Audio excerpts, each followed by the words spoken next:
hoy les traigo un video de cómo instalar el ambientador Airwick.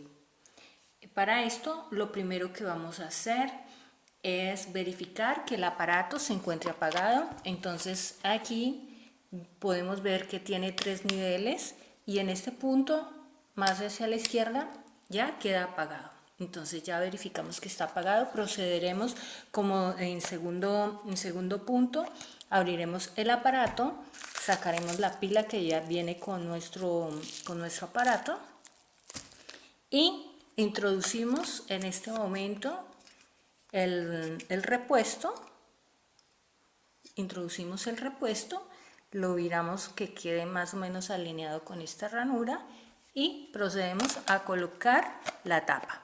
Luego la giraremos hacia la izquierda. Perfecto. De tercero instalaremos la pila en la parte superior, ya sabemos que está apagada. Entonces procedemos a instalar la pila viene con todo el kit del ambientador. La parte negativa la colocaremos hacia el resorte y ya escuchamos un leve sonido que hizo el aparato.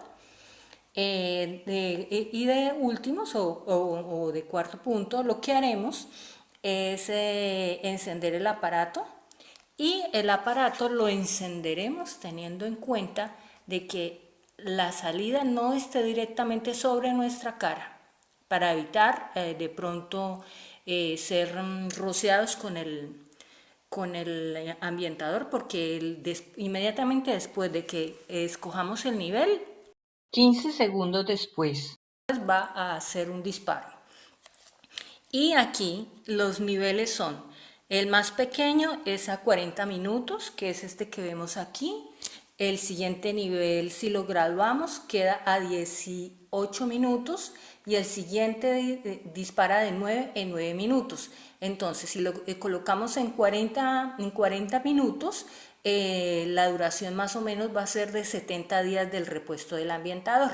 Entonces yo lo voy a colocar exactamente en este punto de 40 en 40 minutos.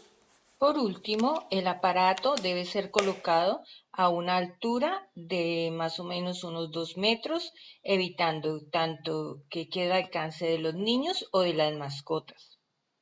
Muchas gracias por ver mi video.